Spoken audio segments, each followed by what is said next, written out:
शेषो घ्यसकी शेषः प्रथमा का एक वचन, घी प्रथमा का एक वचन, असखी प्रथमा का एक वचन। सूत्र में 3 पद है, तीनों ही प्रथमिक वचनांत पद है। शेष इति स्पष्टार्थम कह दिया, शेष इति स्पष्टार्थम कह रहे हैं। क्या स्पष्टार्थम है पता ही नहीं आपको, तो पता ही नहीं क्यों अष्टाध्यायी पढ़े हैं ही नहीं। अष्टाध्यायी क्रम से जो सूत्रों को रटा है वो जानता है स्पष्ट क्या है। यहाँ पे आपको क्या पता चलेगा, स्पष्टार्थम लिख दिया लघु वालों ने, कई जगह गड़बड़ कर देते हैं। असल में हुआ क्या है,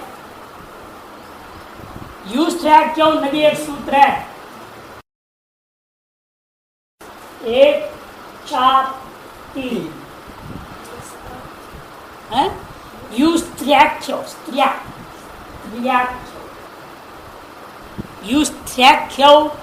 नदी गीति रस्वश्च इत्यादि अनेक सूत्र आ रहा है। निषेध भी है, न्यंग स्थानावस्थी वामी वगैरह विकल्प करने वाले भी है, निषेध वाले भी है। तो 1 4 6 तक जो है नदी संज्ञा के सब सूत्र। क्या है ये? नदी संज्ञा के सूत्र। 1 4 3 से 1 4 6 तक ये जो सूत्र जिन जिन ईकारांत उकारांत दीर्घ और जिन जिन ह्रस्व इकारांत और ह्रस्व उकारांतों को नदी संज्ञा कर ले रहा है, उससे बचा हुआ जो ह्रस्व इकारांत उकारांत शब्द है उसका नाम शेष। ये जो सूत्र 1 4 3 से 1 4 6 तक 4 सूत्र है आपका, चारों लिखी लो, क्या फर्क पड़ता है। वामी और नेंग स्थानावस्था 4 ही है।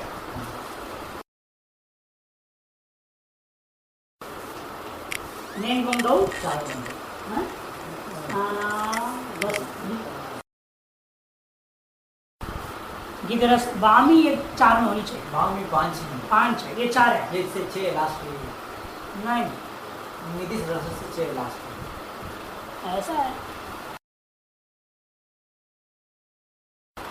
ठीक है, 1 4 4 1 4 5 और 1 4 6 एक क्रम, ठीक है ना। 5 से शुरू से बोलूंगा तो दिमाग में आ जाता क्रम भी। बहुत पहले रटा हुआ है, 86 में अष्टाध्यायी रटा, 20 साल हो गए। आवृत्ति बहुत कम करता हूँ, अवसर ही नहीं। तो श्राख्यो नदी 1 4 3, नेंग स्थानावस्थी 1 4 4, वामी 1 4 5, गिदिरस्व 1 4 6। इन 4 सूत्रों के द्वारा कुछ दीर्घ इकारांतों को, कुछ दीर्घ उकारांतों को और कुछ ह्रस्वकारांतों को क्या कर रहा है, ये नदी संज्ञा करता है कुछ विशेष स्थितियों में। और जिनसे ये सूत्र नदी संज्ञा नहीं करते हैं, जिन शब्दों को ये 4 सूत्रों के द्वारा नदी संज्ञा आदि विकल्प या निषेध आदि नहीं हो रहा है, जो बचा हुआ है उसका नाम शेष, उनको आप घी संज्ञा करेंगे। इसलिए स्पष्टार्थम में भी कह दिए, लेकिन आगे स्वयं व्याख्या कर रहे हैं। अनदी संज्ञौ ह्रस्वौ यौ इदुतौ तदंतम सखिवर्जम घी संज्ञं स्यात्। अनदी संज्ञौ सबसे पहले कह दिया जिसकी नदी संज्ञा न हो, ऐसा जो ह्रस्व इकारांत और ह्रस्व उकारांत, ह्रस्वौ यौ इदुतौ इत्तुतौ इत उत इदुत इदुतौ, ह्रस्वौ यौ इदुतौ, यौ को ऐसा आवाज या विदुतौ हो गया है ना, या विदुतौ छपा है, माने यौ इदुतौ, प्रतिषेध कर लो उसको। ये चो आवाज से आव हो रखा है। यौ इदुतौ ऐसा है था, यौ इदुतौ ये चेयर से आव हो गया तो आपकी पुस्तक में छपा या विदुतौ ऐसे छपा या विदुतौ अर्थात जो इत और उत है अंत में जिनका अर्थात ह्रस्वीकारांत और ह्रस्वकारांत शब्द जिनको नदी संज्ञा नहीं हुआ हो ऐसे ह्रस्वीकारांत शब्दों को लेना, उनमें से एक ऐसे शब्द को छोड़ देना जो ह्रस्वीकारांत है। कौन सा? सखी। सखी यह ह्रस्वीकारांत शब्द है, इसे छोड़ करके बाकी जितने ह्रस्वीकारांत शब्द है उनको घी संज्ञा होता है।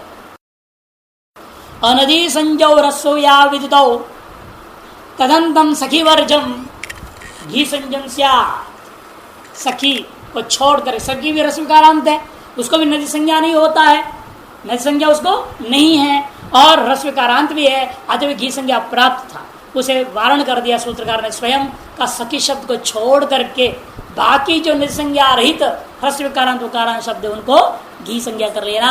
ऐसे शब्दों में से शब्द है आपका हरि शब्द है। हरि शब्द को आपने तृतीया का एक वचन में टा विभक्ति लाया, छोटू से टकार की संज्ञा कर लोप हो गया, आ बचा है हरिधन आ। इस अवस्था में हरि का घी संज्ञा हो गया, हरि का घी संज्ञा हो गया। इसे केवल संज्ञा कर दिया है व्यवहारार्थ के लिए, इनका कोई अर्थ नहीं होता। जैसे आज का टिट्टू पिट्टू संज्ञा है ना, वैसे भी संज्ञा है घी संज्ञा, केवल संज्ञा। लेकिन ये इनका इनसे भी पुण्य होता है जब सूत्र पाठ करोगे। हाँ, पाणिनीय सूत्रों में भले ही संज्ञा का अपना कोई अर्थ नहीं है, इन पुण्य पाठ तो है कि छंदोवत सूत्राणि भवन्ति, सूत्र छंदोवत है, वेद तुल्य है, और वेद पाठ करने से पुण्य होता है, इस पाणिनीय सूत्र पाठ करने से पुण्य होता है। इसी पुण्य से अंतःकरण शुद्धि होती है तो 14 सूत्रों से मोक्ष प्राप्त हो जाता है। इस सूत्रों को हमने खूब रटा है ना, थोड़ा अंतःकरण शुद्धि इससे भी हुआ होगा, और इतनी तेजी से रटा है, इतनी तेजी से पूरी की पूरी अष्टाध्यायी 6 महीने के अंदर सुना दिया, 4000 सूत्र वार्तिक सहित, गणों के सहित, केवल सूत्र नहीं, सारे रट गए। और साथ में अन्य भी रट रहे थे ना, लघु भी चल रहा था, हार संग्रह चल रहा था, तर संग्रह भी चल रहा था, उनको भी रट रहे थे। हैं? क्या 6 साल में मुश्किल, 6 साल में भी होना मुश्किल ही है आप लोगों को। हम तो 1 साल के अंदर जितना रटने का था सब रट लिए थे, 1 साल के अंदर सारे रटने का काम निपटा दिया साल भर के अंदर। साथ पढ़ भी रहा था, पढ़ा भी रहा था, लघु इधर पढ़ता था उधर जगह पढ़ाता था, ताकि मजबूत हो जाए वो चीज़। पहले विचारना फिर पढ़ना है, अपनी अपनी बुद्धि की। एक कोई जन्म का होगा ना संस्कार, अनेकों जन्मों का था तो जल्दी हो गया। कल मैटर टाइप हो रखा था अंदर में प्रकाशित हो गया सामने, इतना ही। अब आप अभी टाइप कीजिएगा तो अगले जन्म में सुविधा हो जाए। तो हरि का घी संज्ञा हुआ। घी संज्ञा करने का फल क्या है? आंगो नास्त्रियाम सूत्र है। आंगो नास्त्रियाम, आंग है सृष्टि का एक वचन, ना प्रथमा का एक वचन, अस्त्रियाम सप्तमी का एक वचन, 3 पदों से युक्त यह सूत्र है। घे परस्यांगो नास्यादस्त्रियाम, घी संज्ञक शब्दों से पर में जो आंग है उस आंग को ना आदेश होता है, लेकिन स्त्रीलिंग में नहीं होगा, पुल्लिंग और नपुंसक लिंग में होगा। केवल पुल्लिंग और नपुंसक लिंग में आंग को ना आदेश कर सकते हो, स्त्रीलिंग में नहीं होगा। यानी आंग तो है नहीं है, तो टा है। यह आंग प्रत्यय आया है क्या? आंग नाम को वही प्रत्यय ही नहीं है हमारे पास। 100 जस्म टष्टाभ्याम ये कहाँ है? आंग कहीं आया नहीं 21 में से, तो 21 में कहीं आंग नाम का प्रत्यय तो है नहीं। ये कौन सा अंग आप ला रहे हो? तब कहते हैं आंगिति टा संज्ञा प्राचाम। आंगिति टा संज्ञा, टा का एक दूसरा नाम दिया था आंग। कौन? प्राचीन आचार्य, पाणिनि से पहले वाले जो आचार्य लोग थे वो टा इस विभक्ति के एक नया नाम दिए थे। क्या नाम दिए थे? आंग नाम दिए थे। इसीलिए आंग कोई अलग चीज नहीं है, वो उपसर्ग वाला आंग नहीं लाना, कोई वी आंग नहीं, उपसर्ग में भी नहीं आंग। उस अंग को आप आदेश कर दोगे फिर ना, वो नहीं करने का। इसलिए यहां याद दिला रहे आंग से भ्रम का निवारण करते हुए कह दिया टा का ही प्राचीन आचार्यों की संज्ञा को पाणिनि ने जानबूझकर प्रयोग कर आपको समझा रहे हैं। उनके सम्मान में, प्राचीन आचार्यों के सम्मान में क्या किया इन्होंने? उनकी संज्ञा को अपने सूत्रों में प्रयोग कर दिया। आंगिति टा संज्ञा प्राचाम। इसलिए क्या हो गया? इस आंग को ना आदेश हो गया। हरि धन्ना, कि हरि का घी संज्ञा है, घी से पर में आंग नाम वाला ता, ता का जो आकार बचा हुआ है उसको अनेकाश सर्वस्व से ना संपूर्ण आदेश हो गया। तो हरिदन्ना, अब इस दंत निकार को आठ को पांगों में एपी से नत होगा, रूप बनेगा हरिना। सप्तंग पदम से पसंज्ञा कर दो तो हरिणा यह तृतीय वचनांत पद सिद्ध हो जाता है। हरिधन भ्याम में कोई कार्य नहीं, मिला दो हरिभ्याम। हरि से हरि हरि दो था, स्वरूपाणाम एक शेष एक विभक्त उसे एक शेष कर लिया। हरि शब्द से व्युत्पत्ति पक्ष कृत समासाश्च, अव्युत्पत्ति पक्ष में अर्थ धातु और प्रत्यप्रातिपदिक सूत्रों से प्रासंज्ञा करने के पश्चात ज्ञाप प्रातिपदिका प्रत्यपरश्च, इन अधिकार सूत्र त्रय की सहायता से और सुपह द्वेकयोर द्विवचनिक वचने, इन दो परिभाषा सूत्रों की सहायता से तृतीया के द्विवचन विवक्षा में भ्याम प्रत्यय आने पर हरिधन भ्याम इस अवस्था में भ्याम के मकार को हलंत्यम सिद्ध संज्ञा होना प्राप्त हुआ। विभक्ति संज्ञा सूत्र की सहायता से न विभक्त तो इसके उसका निषेध हो गया, हरिधन भ्याम यथास्थिति रह गया। कोई अतिरिक्त कार्य प्राप्त न होने से अज्जनम विजनम परिण संयोज्यम कर दिया तो हरिभ्याम स्थिति बना। सुप्तिगंधम पद से पसंज्ञा करने पर हरिभ्याम में तृतीया का द्विवचनांत पद सिद्ध हो जाता है। एवं एवं हरि हरि हरि हरि हरि अनेक था, उसको स्वरूपाणाम एक विभक्त कर लिया। हरिधन भ्यस आ गया, तृतीया का भिस आया, चतुर्थी का तृतीया का बहुवचन में भिस आया। तृतीया का बहुवचन करने जा रहे हैं इसलिए भिस प्रत्यय आया। हरिधन भिस मिलाकर कोई काम धंधा नहीं आया। हरि भिस सुप्ति से पसंज्ञा कर दो, हरि भिस के सकार को अब क्या हो गया? पदान सकार है, सजुष रू से रू हो गया, हरि भिर हो गया। विराम अवसानम से अवसान संज्ञा, खर अवसान विसर्जनीय से विसर्ग आदेश कर दो, हरि भी ये रूप बन गया। हरि ही हरि हरय, हे हरे हे हरि हे हरय, हरिम हरि हरीन हरिना हरिभ्याम हरि भी। चतुर्थी का एक वचन हरिधन गे का बच गया ए, हरिधन ए, हरिधन ए। इस अवस्था में कोई अणची से यण प्राप्त हुआ, इको यणची सूत्र के द्वारा यण प्राप्त होता है। उस यण को बाध करके अब क्या करेंगे? हाँ, सूत्र लगाएंगे घेरंगिति घेरंगिति घेरंगिति।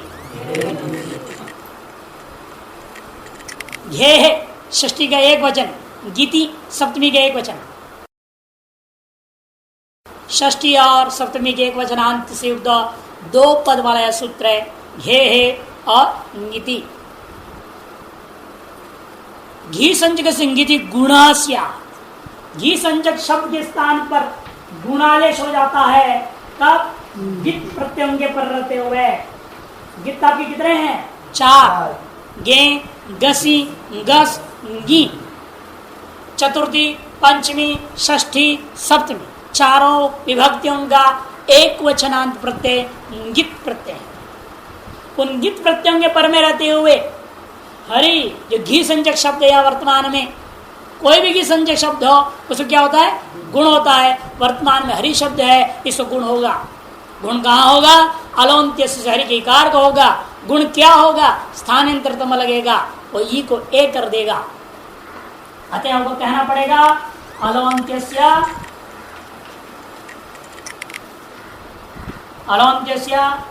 अधिगुणः स्थानांतरतमः।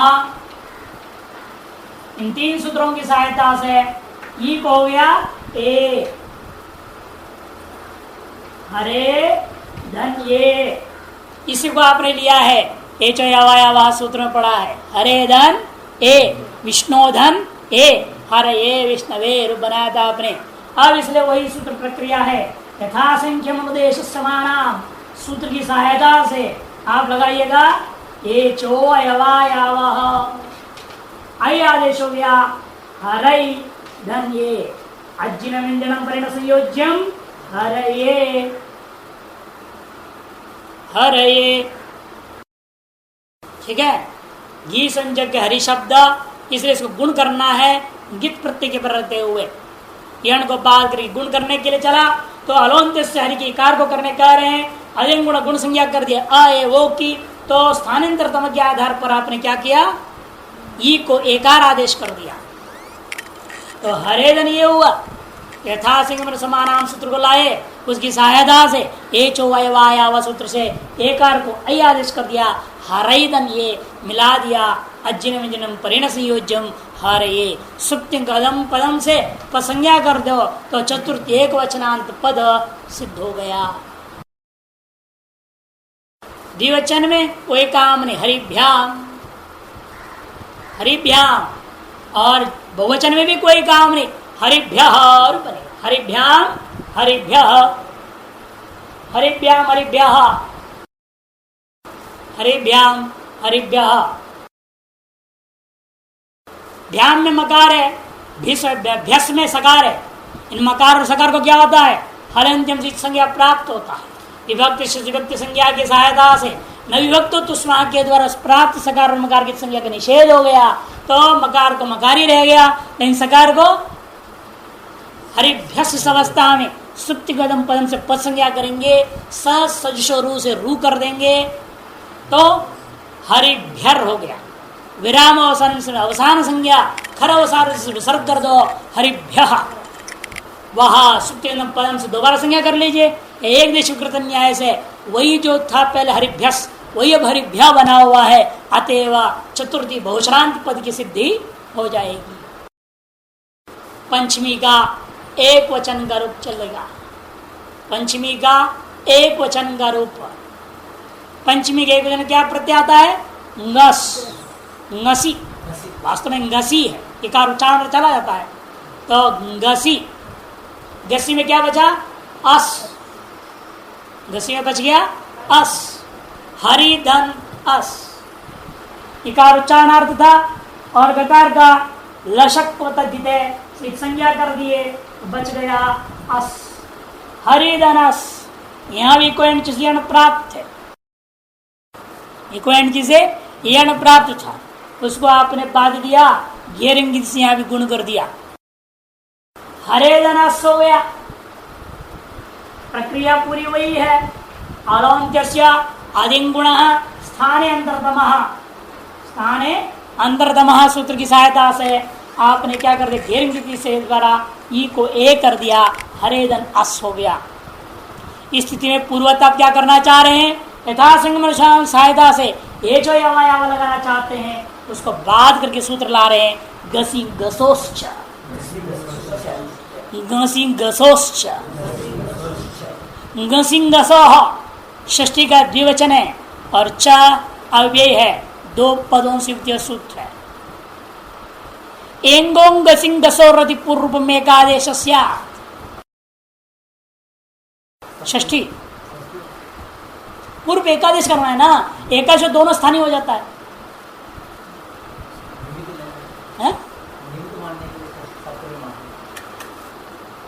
अति आ रहा है ना, सप्तमी पहले से आ रहा है, सप्तमी तो अनुवृत्ति से आ रहा है, उसको अकारण से घसी घसों को सप्तमी ले रहे हैं लोग।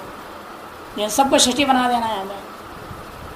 एंगो घसी घसो रति पूर्वम एकादेश, एंग से पर में, एंग कौन है यहाँ?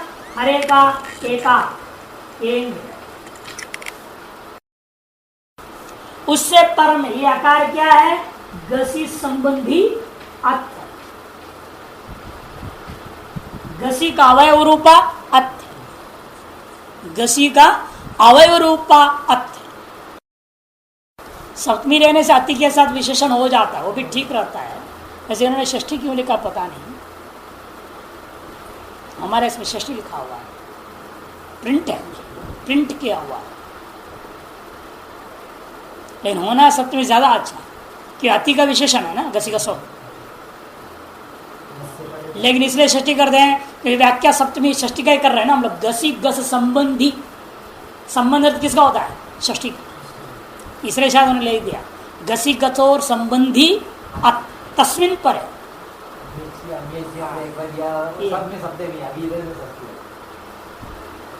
कहाँ? नहीं, वहां सूत्र में हमें सप्तमी दे दिया था ना, इसे संशय नहीं था। यहाँ षष्ठी शब्द में अंतर नहीं दिखता है, इसे संशय हो जाता है।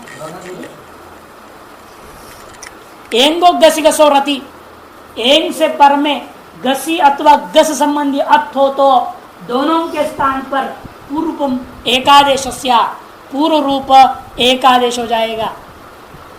पूर्व वर्ण के सदृश वर्ण जो एक नया एकार याद करके बैठ जाएगा, वो ये चला जाएगा, वो आकार भी चला जाएगा। बचेगा क्या यहाँ पर? पूर्व में हर और पर में सा। हर धन ए धन सा, हर धन ए धन सा, ये स्थिति बच गया। तो मिला दो उनको, क्या हो जाएगा स्थिति? हरेश, हरेश हो गया है ना। अज्जिन व्यंजन परिणाम संयोजन कर दो तो हरेश बनेगा। उस हरेश को सुप्त से पसंज्ञा कर दोगे तो पदांत सकार दिखेगा, स रू हो जाएगा, हरेर बनेगा। राम अवसान से अवसान संज्ञा, रेफ को विसर्ग कर दो, खरावसान और विसर्जनीय, हरे विसर्ग हो जाएगा। हरे हरिधन ओस में कोई काम नहीं, इको एणची से यण कर दो, हरियोस सकार को रुत विसर्ग कर दो, हरियो। हरिधन ओस, हरि हरि दो था, सर्वपणा में एक विभूतों से एक शेष कर दिया। हरि से षष्ठी का द्विवचन विवक्षा में, अरे मैं षष्ठी द्विवचन में क्यों चला गया? अभी तो पंचमी द्विवचन करना है। हरिधन भ्याम, हरिधन भ्याम, पंचमी का द्विवचन में हरिधन भ्याम, कोई काम नहीं है, मकार की संज्ञा प्राप्त है, निषेध कर दो नविभक्त तुष्मा से, मिला दो हरिभ्याम। पंचमी का बहुवचन में कोई कार्य नहीं, हरिधन भ्यस, सकार की संज्ञा प्राप्ति, निषेध कर दिया, पदसंज्ञा कर दो, ऋतु कर दो, विसर्ग कर दो, हरिभ्य। हरे हे हरिभ्याम हरिभ्या पंचमी। षष्ठी में क्या है? पूरी यही प्रक्रिया, गसी में नहीं, वह गस बचता है, गस का अस बचेगा, पूरी यही प्रक्रिया रहेगी। हरे हे बनेगा वहां भी, हरे हे। हरिधन ओस, इको एंटिसयान, हरियोस, सकार का पूर्वत इस संज्ञा प्राप्ति, निषेध, उसके बाद पद संज्ञा, ऋत्व, विसर्ग, हरियोह। हरिधन आम, हरिधन आम, षष्ठी का बहुवचन में हरिधन आम, क्या प्राप्त हुआ? इको एणची, उसको बाद देता है ह्रस्व नद्यापो नुट, नुट हो गया, नुट का नकार बचा, आदिन दो टकितों की सहायता से नाम हो गया, हरिधन नाम, है ना। रामधन नाम जैसे हुआ था, हरिधन नाम। एक बार जो है याद आ गया, वो रामधन नाम, आम नाम है ना, उस पर एक जगह लिखा है ना, वो आपके सहस्रनाम में आता है, राम नाम वरान में, है ना, अरे पढ़ लिया व्याकरण एक ने, अरे गलत लिखा है, गलत लिखा है। क्या होना चाहिए? कहते रामानाम वरानने, ऐसे कर दिया। अगर रामधन नाम था, रामधन नाम था, अब मूर्खों ने राम नाम वराने नहीं बना दिया। वह अर्थ ही अलग है। राम नाम, मकार हलंत नहीं है, वो मकार में आकार है। अब अकल लगाने राम नाम था, रामधन नाम लगा, रामायण वराने ने बना दिया पुस्तक में। ओंकारेश्वर की बात है। ओंकारेश्वर एक महात्मा जो है सब पाठ कर रहा था, रामायण वराने ने। मैंने क्या हो गया भाई, रामायण वराने ने कहाँ से आ गया? राम नाम वराने ने सुना मैंने वो पूछा भाई बात क्या है? अरे महाराज जी पढ़ा रहे थे ना, उसी सुना रामधन नाम, फिर बाद रामानाम उन्होंने बनाया, तो इन्होंने रामायण वराने होना चाहिए, गलत कैसे छाप दिया? अधूरा छापा है। और उसे क्या समझाऊं मैं? फिर मैं इसको पूरी समझाई बात है। नामन शब्द है, रामस्य नाम इत राम नाम, समास है, यहाँ विभक्ति है ही नहीं। अच्छा ऐसा भी होता है? मैंने कहा ऐसा ही है, होता है नहीं, ऐसा ही है। अब उसको संशय हुआ, लेकिन माना नहीं हमारी बात। हो गया रामन जी महाराज जी के पास, महाराज जी के पास गया। महाराज जी तो धर्मान जी ऐसे बोलता है, अब आप जो उस दिन रामधन नाम बता दिए थे, रामायण बना दिए थे। कहते थे उन्होंने जो कहो भी ठीक है, मैंने जो कहो भी ठीक है। मैंने रामधन नाम विभक्ति में कहा था, और वो जो करे राम नाम हो तो समास में है, दोनों बात अलग है। जरा आप लोग कहीं ऐसे नहीं कर देना, कहीं उल्टा देख करके राम नाम। तो हरिधन आम था, हरिधन आम, इको चीन प्राप्त हुआ। यहाँ सबसे पहले तो बोलना पड़ता है, मकार विद संज्ञा प्राप्त है, विभक्ति से सहायता लेकर नयुक्त तुष्मान संज्ञा को निषेध कर दिया। हरिधन आम यथार्थ स्थिति होने पर इको से यण प्राप्त हुआ, उसे बात कर अपने सूत्र लगा दिया, उसको लगाने के लिए क्या सूत्र की सहायता पड़ती है? अंग संज्ञा है कि नहीं? काल संज्ञा की जरूरत है, क्योंकि ये काल को रस्वांत मानना पड़ेगा, और यस्मात् प्रत्ययंगम, ये दो सूत्र की जरूरत है। इन दो संज्ञा सूत्रों की सहायता से रसुनत्याप नुट ने क्या कर दिया? आम को नुट कर दिया, तो आद्यंत टकितो भी लगा दिया आपने, तो रुट क्या बन गया? स्थिति हरिधन नाम बन जाएगा। हरिधन नाम, हरिधन नाम ये स्थिति बन जाएगा। बहुवचने झल्येत प्राप्त हो गया, है? प्राप्त होगा, हूं कर रहा है, जल गया, देखा? हाँ कर देते, नहीं नाम ही तो है मेरा, तो इसको बाद में फंस गया। तो हरिधन नाम इस स्थिति में कोई सूत्र प्राप्त नहीं है, तो सीधे लगाना है नामी।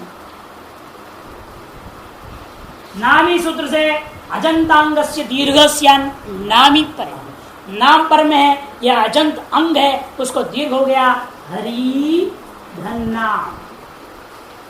अज्जिनम व्यंजनम परिण संयोज्यम हरि नाम। उसके बाद अट उपांगम व्यवायेपि हरिणाम, हरिणाम। षष्ठी का बहुवचन में हरिणाम बन गया। तो हरे है हरियो हो हरिणाम, षष्ठी का रूप बन गया, हरे है हरियो हो हरिणाम। सप्तमी का एक वचन में हरिधन गी, गी का बच गया ई, हरिधन ई। सबसे पहले प्राप्त हुई कोई आची, उसको बाद देता है आकाश वर्णे दीर्घ, इसको बाद दिया कौन? आकाश वर्णे दीर्घ, उसको भी बाद देता है घेरंगिति, घेरंगिति, घेरंगिति। इसने क्या कर दिया? आकाश और दीर्घ को बाद दिया। ये करने जा रहा है अभी गुण, उस गुण को भी बात कर सूत्र लाना है हमें। अच्छघे अच्छा गे अच्छघे अच्छा गे 3 पद वाला सूत्र है। अत प्रथमा का एक वचन, च अव्यय, घे षष्ठी का एक वचन। इसको विभाग कर सूत्र आया अच्छा घे अत च घे। अत प्रथमा एक वचन, च अव्यय, घे षष्ठी एक वचन। इदुद्भ्याम उत्तर से घे रौत स्यात् घे रच्च। इदुद्भ्याम उत्तर से घे रौत, इत और उत से पर में आए जो घी है ना, उस घी को क्या कर देना है? औ कर देना। इस घी को आदेश क्या कर दिया इसने? औ। घी को कर दिया औ और घे को अत। इस घी संज्ञा वाले को आदेश करना है। अलौंत से अंत में कर दोगे तो हरि को बना दे इसने हरा। हरि हो गया हरा, विष्णु हो गया शिव, दोनों अभिन्न है, कोई फर्क नहीं पड़ता। इसीलिए हरि से हरा बना दिया आपने। ई को आ आदेश करता है सूत्र। घी संचक शब्द को अकार आदेश कर तो कहा होगा? अलोन्त्य से हरि की इकार को अकार आदेश हो गया हरा, और ई को औ। दो काम करता है सूत्र। घी संचक शब्द को अकार आदेश करता है और विभक्ति को औकार आदेश करता है। दो काम कर दिया। हराधन औ हो गया, हराधन औ। इस स्थिति में आप कहेंगे हाथ गुण से गुण प्राप्त हुआ, उसे बाध करके वृद्धि से वृद्धि करेंगे आप, और कोई काम नहीं है, रूप बन गया हरऊ। सप्तमी का एक वचन का रूप है हरऊ, हरऊ। द्विवचन में हरिधन ओस, हरिधन ओस आया। ओस के सकार की इस संज्ञा प्राप्त होने पर विभक्ति की सहायता से विभक्त उस्मान उसको निषेध कर दिया। हरिधन ओस यथावस्थिति रह गया। इको एंड कर दीजिए हरियोस। पद संज्ञा पदम सा स्वरू से रू, विराम अवसान से अवसान संज्ञा, खर अवसान विसर्जित से विसर्ग हो गया तो हरियो हो। ये सारी प्रक्रिया क्या होते हैं? हम लोग ऋतु विसर्ग कर देते हैं। ऋतु विसर्ग कहां से? जब सकार को पहले पसंज्ञा करना पड़ेगा। सुप्तिगंधम पदम सु विराम अवसानम खर अवसान विसर्जनीय। इन 4 सूत्रों को बोलने के जगह पर ऋतु विसर्ग गौ कह दो, काम हो गया। हरियो निरूपण। कई बार होते रट रट के बोल देते अनुबंध लोपे ऋतु विसर्ग किस सूत्र से हुआ? अतन। तो भूल जाते हैं। सूत्र याद रखना, शॉर्टकट तो बोल लो, लेकिन याद रखना चाहिए वो कार्य कैसे हो रहा है, किससे हो रहा है, पूरी प्रक्रिया याद रहनी चाहिए। अनुबंध लोपे, अनुबंध लोपे का मतलब क्या? जो संज्ञा सूत्र वो सूत्र बोलना है, लोप करने वाले सूत्र को बोलना है। 2 सूत्र बोलने के जगह पर आलस करते हुए अनुबंध लोपे बोल देते हैं। वो आदत ऐसे पड़ जाता है, किस संज्ञा हो वो मालूम नहीं, अनुबंध लोपे बोल दिया। और विशेष रूप में अचंकित संज्ञा पूछो ना, वो घबरा जाते हैं। उपदेश जन्नास की याद ही नहीं आती है, हालांतिम तो रखा हुआ है, सबको याद है। उपदेश जन्नास की तो कोई नहीं बोल पाता।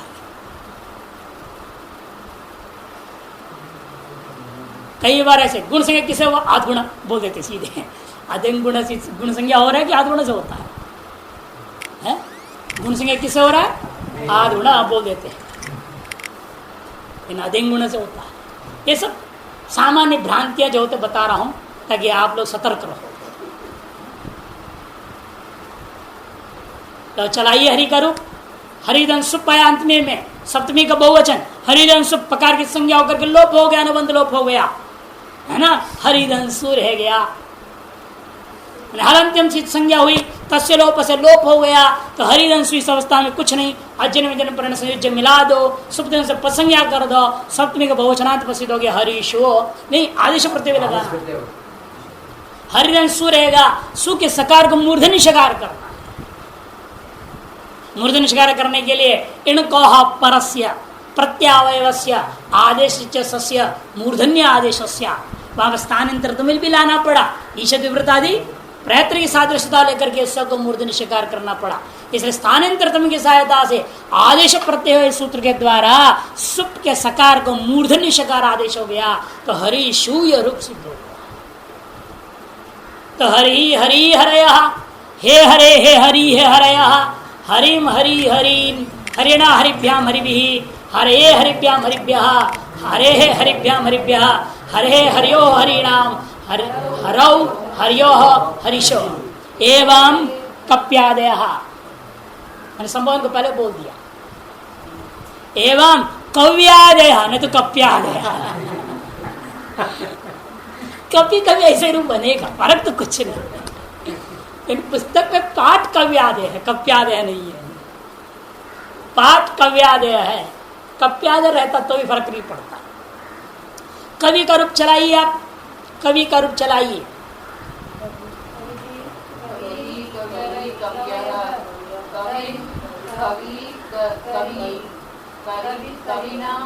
हाँ याद रखो, या कवि ना जंती नकार रहेगा, मूर्धन्य नहीं होएगा।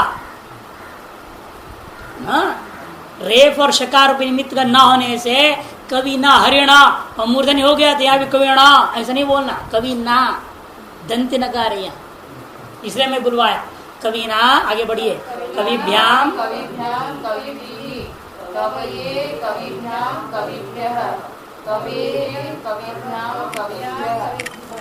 कवे कव्यो कवीनाम, यहाँ भी मूर्धन्य नहीं होएगा, कवीनाम कवौ कव्यो कविषु, हे कवे हे कवि हे कवयः।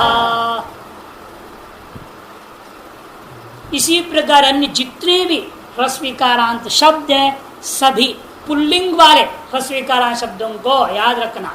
पुल्लिंग वाले ह्रस्वीकारांत शब्दों को ऐसे चलाना, स्त्रीलिंग वाले को नहीं लेना। आप जिसकी घी संज्ञा आपने निषेध किया था उस सखी शब्द का रूप बनाने जा रहे हैं। कहा था ना, शेषो घ्यसकी, असकी बोल दिया था। सखी शब्द को छोड़ के सखी शब्द से भिन्न रसविकारांत उकारांत जो निसंज्ञा वाले नहीं हो उनको घी संज्ञा आपने किया था, तो अब सखी शब्द का रूप बनाइए जिसकी घी संज्ञा नहीं होती है। सखी शब्द से सू लाया, सखी धन सु, सखी धन सु। सखी धन सु इस अवस्था में सूत्र सीधा लग रहा है अनंग सौ, अनंग सौ। अनंग प्रथमा एक वचन है, सौ सप्तमी का एक वचन है, दो पदों वाला यह सूत्र है। सख्युरंगस्य अंगादेषु असंबुद्धौ सौ, सख्युरंगस्य अनंगादेशो असंबुद्धौ सौ। संबुद्धि संज्ञा वाले सु से भिन्न सु के परे रहते। संबुद्धि संज्ञा वाला सु कहाँ आता है? संबोधन का एक वचन में, संबोधन में बोल देता है, अधूरा बोल। संबोधन का एक वचन, संबोधन तो बहुवचन भी है, द्विवचन भी होता है, वहां भी सब आएगा क्या? इसे संबोधन में कहने से पूरा नहीं हुआ। संबोधन का एक वचन में संबुद्धि का सु आता है या नहीं? तो उससे भिन्न सु है यहां पर अपने पास सखी धन सु। ये सखी धन सु में जो सु है कैसा सु है? हमने संबोधन में इसको लाया हुआ नहीं है, आते हुए असंबुद्धि संज्ञा वाला यह सु है। ये कैसा है? असंबुद्धि संज्ञा वाला सु है। इस असंबुद्धि संज्ञा वाला सु के परे रहते हुए इस सखी शब्द को क्या होता है? अनंग आदेश हो जाता है। इसको अनंग आदेश कर देना है, अनंग आदेश करना है। इससे पहले अनंग संज्ञा करनी पड़ी है, इसको सख्य रंग से कह दिया है। इसे यस्मात् प्रतिसदान प्रत्यंगम से की सहायता से अनंग सौ प्रवृत्त हुआ। प्रवृत्त हुआ अनंग सौ को, अब समस्या खड़ी हो गई है, कहां आदेश करो? तो अलंत से कहेगा सख्यु षष्ठी है, अंत में कर दो, है ना? अलंत से कहेगा अंत में कर दो, तो अनेकाश कहते नहीं, या तो अनेकाल आदेश है। यह आदेश कैसा है? क्योंकि बचेगा कितना अन उच्चारणार्थ है। गणित संज्ञा होकर चला गया हलंत्यम, गित हो गया ये। गणित संज्ञा से क्या हो गया, इसको क्या हम कहेंगे, गित।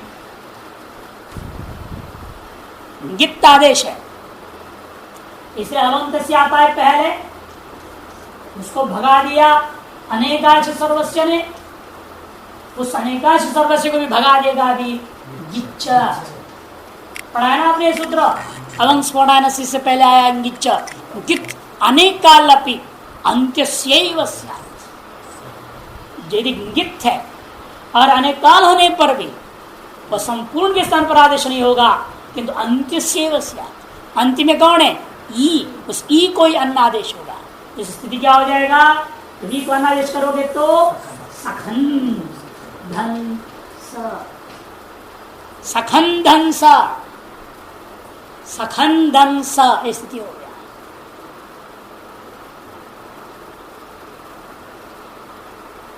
सखन दंसा, इस अवस्था में सखी मने मित्र, सखी मने कोई स्त्रीलिंग नहीं समझना।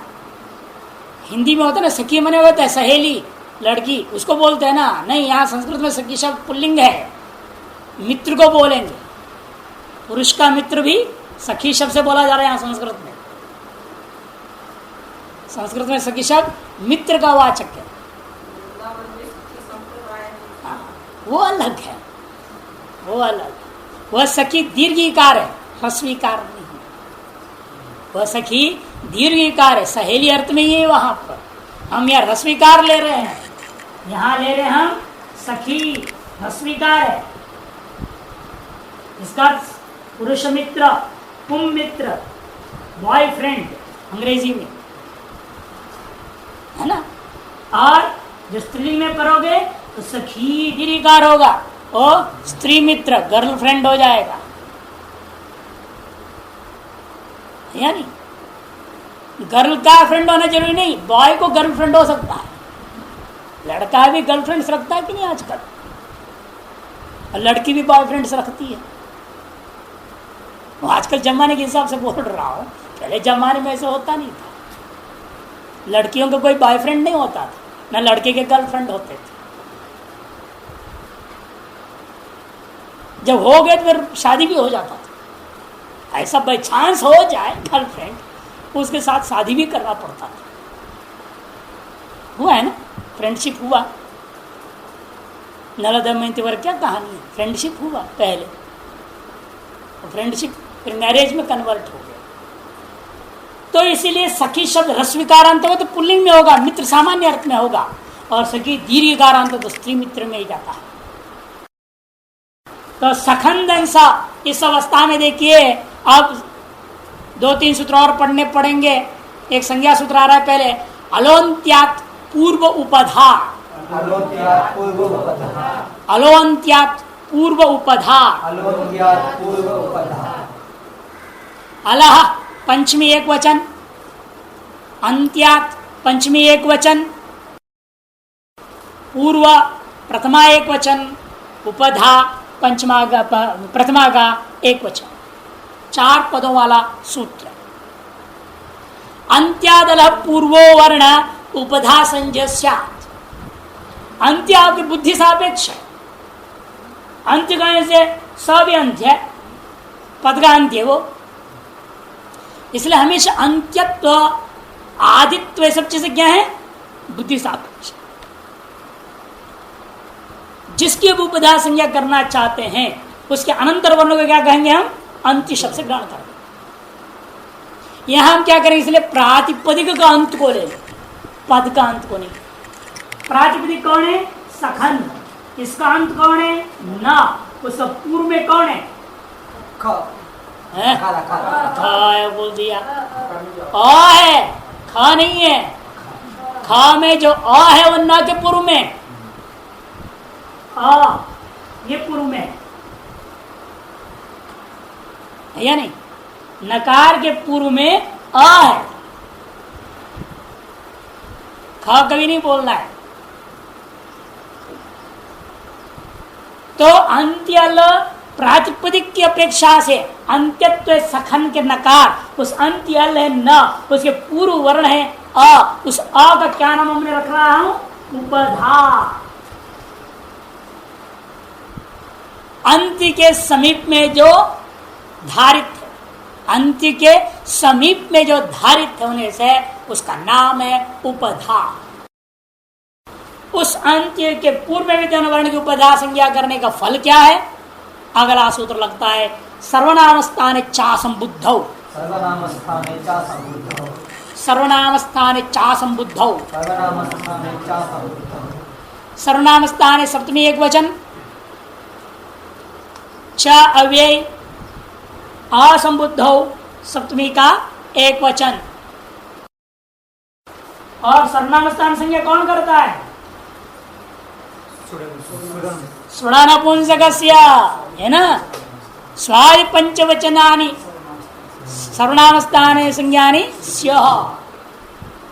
स्वादि जो पांच सु औ जस अम औ, इन पांच तक का नाम सर्वनाम स्थान। अतः इसका क्या नाम पड़ा? सर्वनाम स्थान पड़ गया। किस सूत्र से? सुड़ानपुंसकस्य, सुड़ानपुंसकस्य सूत्र से उसका नाम पड़ा है सर्वनाम स्थान। और असंबुद्धि भी पहले भी असंबुद्धि कर चुके हो अनंसौ काल में भी, इसलिए वही यहां पर भी रहेगा, असंबुद्धि भी है। संबुद्धि संज्ञा कौन सूत्र करता है? एक वचनम संबुद्धि, एक वचनम संबुद्धि। संबोधने प्रयुक्ता या एक वचनम, संबोधने प्रयुक्त जो एक वचन है उसका संबुद्धि संज्ञा होता है। तद भिन्नत्वात् अयम असंबुद्धिरेव, उससे भिन्न होने के नाते क्या है? असंबुद्धि संज्ञा वाला माना जाएगा।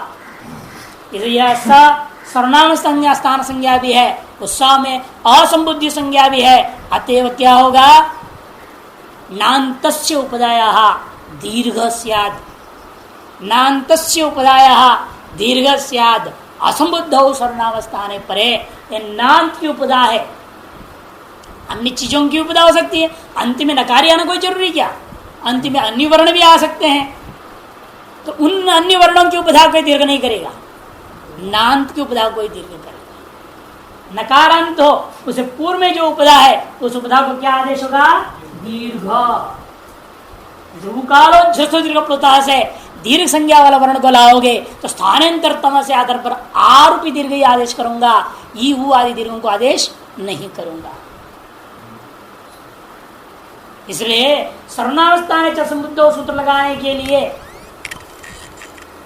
क्या क्या सूत्र लाना पड़ा आपको?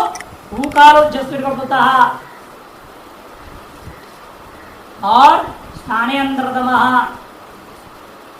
दो सूत्रों की सहायता से दीर्घ कर दिया तो क्या रहना? सखान धंस, सखान धंस क्या अवस्था हो गया? सखान धन सा, यह स्थिति बन गई है। इस स्थिति में एक और संज्ञा करनी पड़ेगी। अब किसकी? सकार के नया संज्ञा करेंगे। अप्रत्यय काल प्रत्यय, अप्रत्यय काल प्रत्यय, अप्रत्यय काल प्रत्यय, अप्रत्यय काल प्रत्यय, अप्रक्त प्रथमा का एक वचन, एकाल प्रथमा का एक वचन, प्रत्यय प्रथमा का एक वचन, प्रथमा प्रथमा प्रथमा एक वचन एक वचन एक वचन, तीनों का तीनों पद प्रथमिक वचनांत है। एकाल रूपी प्रत्ययो या स्वप्रत्य संज्ञा, अनेकाल प्रत्ययों को अप्रसंज्ञा नहीं होगा, एकालात्मक प्रत्यय को ही अपृक्त संज्ञा कर दिया। इसका नाम क्या रख दिया? अपृक्त। दूसरों से पृक्त नहीं है, संपृक्त नहीं है, दूसरों से जुड़ा हुआ नहीं है, इसलिए अकेला है। अकेला होने से उसका नाम हो गया अपृक्त। तो सखान धंस, इस अवस्था में सकार का अपृक्त संज्ञा हो गया। सकार का क्या नाम रखा अभी आपने? अपृक्त नाम रखा है, क्योंकि एकल है, वह किसी अन्य से संबद्ध पृक्त संपृक्त नहीं है। अन्य न संपृक्त असंपृक्त, संपृक्त निकाल दिया, अपृक्त हो। दूसरे वर्णों से जो युक्त नहीं है ऐसे वर्ण का नाम अप्रक्त हो जाता है। और यदि वह वर्ण प्रत्यय भी हो तभी इसका नाम अप्रक्त होगा, नहीं तो नहीं होगा। व्याकरण में किसी भी वर्ण का नाम अप्रक्त नहीं करने का है, अन्य से असंप्रक्त प्रत्यय रूपा वर्ण हो तो अप्रक्त नाम होगा। अप्रत्यय काल प्रत्यय एक काल यो प्रत्यय सो अप्रक्त संजस्या, यह एक काल रूपी प्रत्यय होने के नाते इसका नाम अप्रक्त पड़ गया। ऐसे जैसे दृष्टांत लो भ्याम, उसका अप्रक्त संज्ञा नहीं होगा। ये ना केवल भ्याम के म को अप्रक्त संज्ञा कर दो, नहीं नहीं, म कैसा है, आ और भ से संपृक्त है, आ और भ से युक्त है, इसलिए भ्याम को आप अप्रक्त संज्ञा नहीं कर सकते। औ को कर सकते हो, औ भी एक काल है। जो भी एक काल होगा प्रत्यय होगा उसका आप अप्रक्त संज्ञा करेंगे। अप्रक्त संज्ञा करने का फल क्या, हल ज्ञाभ्यो दीर्घासुतिस्य प्रक्तम हल, हल ज्ञाभ्यो दीर्घात सुतिस्य प्रक्तम हल, हल ज्ञाभ्यो दीर्घासुतिस्य प्रक्तम हल, हल ज्ञाभ्य पंचमी का बहुवचन, हल ज्ञाभ्य पंचमी का बहुवचन, दीर्घा पंचमी का बहुवचन, सूतिस्य प्रक्तम प्रथमा का एक वचन, हल प्रथमा का एक वचन, हल ज्ञाभ्या हलंतात परम, हलंत से परम हो, दीर्घो योग ज्ञापो, और गी और आप जब दीर्घ होंगे तो यदि किसी कारणवश वे ह्रस्व हो गए हो उनमें भले गीत धर्म रहेगा, स्त्रीलिंग वाला मामला है। दीर्घो यौ ज्ञापौ, ये पहले बता चुका हूं, गीप गीश गीन स्त्रीलिंग में होता है, टाप चाप डाप यह भी स्त्रीलिंग में होता है। दीर्घो यौ ज्ञापौ तदंताच्च परम, उनसे भी परम में आया, तदंत से जो परम में आया हुआ, सु का अप्रक्त हो हल अथवा ती प्रत्यय का अप्रक्त हल हो या सी प्रत्यय का अप्रक्त हल हो, उसे क्या होता है, लुप्यते माने लोप होता है। हलंतात् परम दीर्घो यो ज्ञापो तदंताच्च परम सूति सीत्ये तद अप्रक्तम हल लुप्यते। हलंत से परम, वर्तमान में आपके यही है, हलंत कौन है, सखान, यह हल अंत में है, यह हलंत है, उससे पर में अप्रक्त है। किसका अप्रक्त है, सु का अप्रक्त है। और अप्रक्त हल होना चाहिए, अप्रक्त अच्छा नहीं तो वो भी अप्रक्त है। वो क्या है, वो भी अप्रक्त है। ये में ए बचता है, वो भी अप्रक्त है, लेकिन वो सब अप्रक्त अच्छा है, अप्रक्त हल नहीं। इसे सुसंबंधी अप्रक्त हल हो तो लोप करना। सखांदन सा ऐसा है, ये हलंत है, उससे पर में सुसंबंधी अप्रक्त हल सकार है वहां, इसलिए उसका लोप हो गया, उसका लोप हो गया। बचा कितना, सखान, सखान। अब प्रत्यय आया और गया, प्रत्यय आया था और वो चला गया, उसका लाभ क्या है, सुप्तियंतम पदम से इसकी पद संज्ञा हो गया, संपूर्ण का पद संज्ञा हो गया। इसका प्रातिक संज्ञा भी है, जो सखी था वही एक देश विकृत होकर क्या और का है, सखान बना हुआ है। सखी शब्द ही सखान शब्द बना हुआ है, एक देश विकृत हो रखा है, ई में आन हो गया, जो ई था वो आन बन गया, सखान हो गया है। अतः इसकी प्रातिक संज्ञा भी विद्यमान है। सुआ के जाने से इसका पद संज्ञा भी हो गया है। अतः प्रातिपदिक होता हुआ ये क्या है, पद। ऐसे में नकार का लोप करने के लिए सूत्र ला रहे हैं, न लोप प्रातिपदिकांतस्य, न लोप प्रातिपदिकांतस्य, न षष्ठी का एक वचन, लोप प्रथमा का एक वचन, प्रातिपदिकांतस्य षष्ठी का एक वचन, 3 पदों से युक्त सूत्र है। न लोपः प्रातिपदिकान्तस्य षष्ठी प्रथमा षष्ठी